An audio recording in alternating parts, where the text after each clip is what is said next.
Hi, Constantina. Hi Siobhan, today we're discussing the CARR framework. So we'll go step by step, what it means, how you can use it, and our tips for make it yours, really. Definitely. I think just to explain that car is not something with an engine in that goes brum brum. It's something actually. It's a framework. It's an application question framework.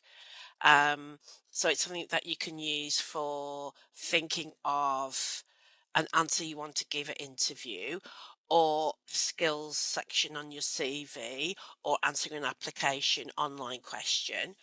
Um, so it just merely stands for context, action, result, and reflection. So over to you, Constantina. So we have a double R to begin with.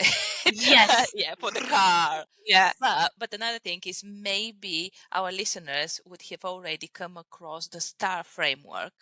And Yeah. we know that it's widely used. There's lots of information out there, but we've adopted the CAR framework because we feel it is more concise, is more focused, and we can provide the same structure, the same strong, impactful answer in this framework.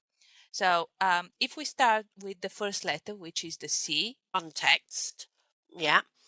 That kind of grounds you. And I think this the danger, the trap that people fall into is they give too much context. So it's a balancing act. Each section of car is kind of pretty much defined. So context is, what was the situation? Who asked you to do it? Was there a time element attached to it? Okay. That doesn't need to be a lot of your answer, but we need that context to know that the action, the A, was suitable, was related to what you actually should have been doing, rather than you went off on a tangent and this is the outcome.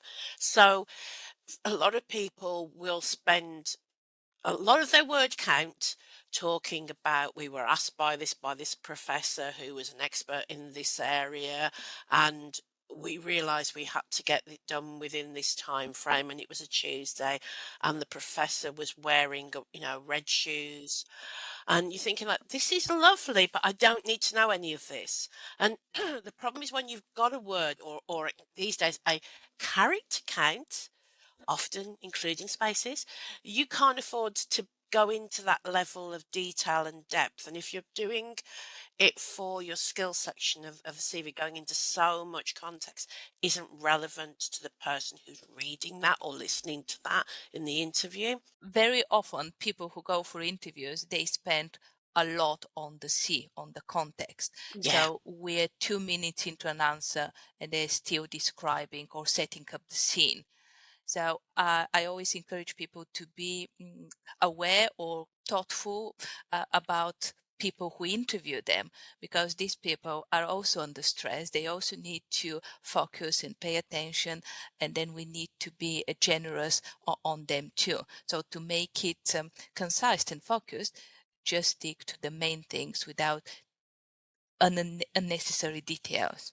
I think, And I yeah. think that's important for international students who perhaps this English isn't their first language, but I've met so many international students who have such a love of the English language and a love of using, you know, words, um, and, using the full scope of their vocabulary. And unfortunately, to a recruiter, they go, "Why are you being flowery? Why don't you get to the direct point that you want to make?" And actually, this person is enjoying the language and actually is using the language as it's supposed to be. But that's not what a recruiter wants. A recruiter wants you to be concise and stay very factual. So keeping the context down, unfortunately, is something you've just got to do. But never lose your love for the English language. So we're clear about the C, the context. Could you give me an example of a really good C part of an answer? Oh, so off the top of my head, thank you for that one. Sorry, didn't mean to. No, okay. Uh, I was I would just say something like, um, During my dissertation, I was required to research and speak to several academics and industry specialists. Perfect. I think that that's really good. Focus to the point, and it is clear what the person was required to do. Yeah, I think if when you're writing it, if you can look at it and you can take any words out and it still makes sense, that is, I do occasionally eat meat, but when I do, I'd like to cut every single ounce of anything fat-like off it. So it's taking the scalpel and just doing it in that way. Yeah. Yeah, Can I remove this word and will it make any difference? We do tend to use things like, I was greatly affected. You don't need greatly, just say I was affected. Or I just, yeah, yeah, the one that I pick, if I may pick up on here, is successfully. I successfully negotiated 5 contracts. If these contracts are in your CV or you talk about that, I will assume that you successfully negotiated. yeah, So it's not always necessary to use the successfully in that sentence. As you say, just cut the fat bits out here. yeah. So truly, however, those are all words that can be removed very easily. So that would be my top tip. Yeah. Thank you. Thank you. So hopefully that makes see the context part of the answer clear for everyone who listens. And now we want to move to the action. So, Yeah. what would one expect to find in this part of the answer sheet? So with the action, what you should be doing is setting out what you actually did. So if the question is around teamwork, you identify what your role was within the team, what you did. You need to move away from the use of we and say, my role was, I did this, I achieved that, then I moved on, we had a problem, and I resolved to do X and Y. So it's very much about surgically thinking about what you actually did. Um, the action part is the main part of the whole answer. So it's, I would say, 65% of your overall answer if you're doing that balancing act with each part of your answer. And you're getting to the heart of what you did, how you did it, even why you I, did wa- it. Yeah, I was going to ask about why, because you also demonstrate your critical thinking skills, yeah, your ability to analyze complex situations. So, why you took specific actions in that context is very important. Uh, very. and this is not a right or wrong answer. As long as you can explain why, I think then you really create impact with what you're saying. Yes. And I think it's important that if we go back to context, the context informs what you were doing and why you're doing it, action saying how you did it. Yes. So I think that's the point that you're getting across there. And you can go into more detail. But again, I'm going to say when you're writing things out, use that remove the fat approach, that metaphor, because if you can take a word out and the context isn't changed, you didn't need that word. Yeah. And again, I say this to home students, I say this to international students. A love of language is a beautiful thing, and I do not knock it in any way, shape, or form. But think, am I factual? Am I being direct? Am I being succinct? And when you've got a character limit, you've got to be succinct. Important bits of your answer, demonstrating your skills and expertise Yeah. and learning, which links us to final, no, the first R of the CARR framework. So So that's a simple one. That's result. Yeah. That's what did you achieve? Was it successful? Very straightforward, doesn't take more than a line, I think, to get to. And again, here you're showing the action was successful, it fits the context. Although sometimes we will, in our action, talk about things that didn't go right, um, but it connects to what the reflection gives you, which is the second R. So reflection basically is what did I learn from this experience? So when things don't go well, we unpick what went wrong and why it went wrong. So, for instance, I'll give you an example here. Susan and I went to a conference online called DigiFest, and there was a fantastic speaker there, Paul Isk. And I do recommend listeners of the podcast to Google him. And he's Chief Failure Officer at the Institute for Brilliant Failures.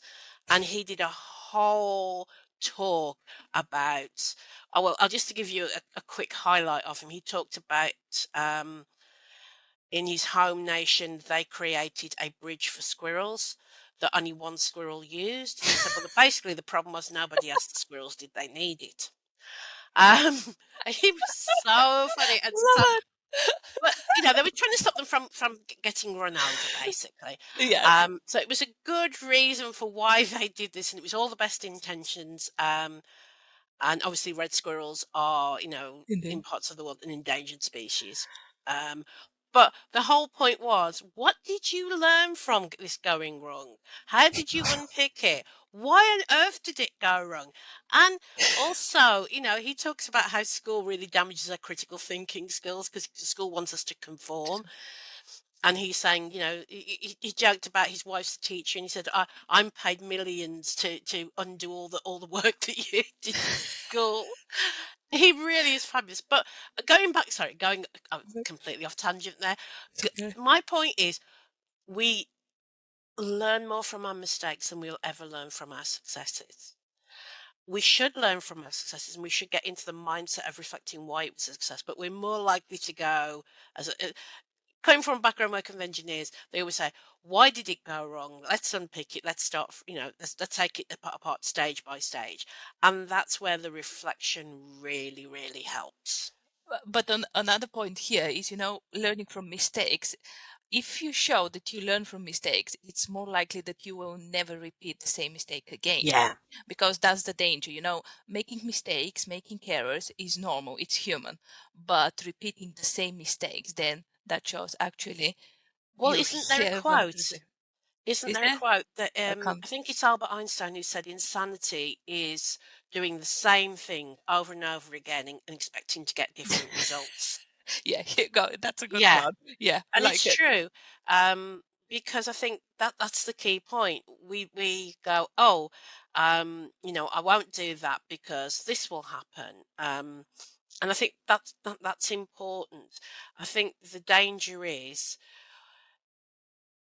it's very easy for that to happen, for you to do that, to keep doing the same thing over and over again. That's a good point. Also for the second tar reflection, I also use it as relatable or relating to. And what I mean here is relate how this experience relates to the job you're applying for Mm. or the skill they're looking for. So it's a very neat way, especially in a cover letter, to relate that experience to the requirements of the role, as I Well, can do it in an interview. Well, now you say Okay. that, but I had a brainwave this week, and I thought if we're looking at applying for a job, we can flip CARR round and change it slightly. Yeah. So So, CARR, instead of being context, sorry, apologies for my creaking headphones. Instead of context, think about connection. What is your connection to the company? company. Okay, good. Like it. And when you're Okay. talking about your A, you're not talking about action, you're talking about your abilities. Okay. Okay. Yeah. So So, A what do ability. you have? What knowledge, what skills, what understanding, what knowledge? And then, yeah, the result is I would be really great for you. And then for reflection, flip it into reason. The reason why you should think of me is da, da, da, da, and here you are. Okay. Good. Good. I like it and I can buy it. Yeah.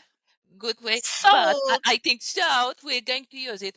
But for me, Mm, my takeaway from this is if you offer the connector between what you are, what your experiences are, to the requirements of the role, this will make the answer, the cover letter, the CV stronger. So mm. try to find this connector, whether it's relate relatable or connecting. Any of these will do, but like that new way And to look don't at it. forget, it's not just the role, it's the company as well. So how do your values reflect their values? Yeah. So again, your connection is because I'm very, sustainability is very important to me. Sustainability is very important to you. Because training is very important to me. Training is important to you. So it's making that connection and going, yeah, it's not trying to cram a square peg in a round hole. It's looking for that square hole every time for you to make that connection. Yeah, but make the connection authentic. Yes, Don't don't just use lie. it for the sake of it. Just make it real, authentic connections. And companies list so many values that you can always easily relate to some of them. Maybe the Mm, word might be different, but reflecting on your values and their values, you can find the connection. exactly. Yeah. Yeah. Okay. So once again, CAR framework, we think it's good to use for interview, for Yeah. answering competency-based questions.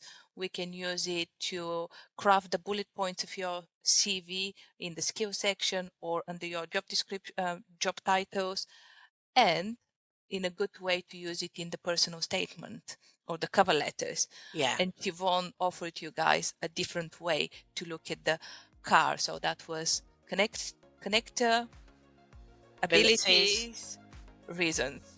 Yeah. Love it. Okay. On this note, I think that's all from us for today. And please don't forget to follow us on YouTube, The Careers Chat, and on Spotify, the same, The Careers Chat. Definitely. Don't miss out. Thank you. Bye. Bye.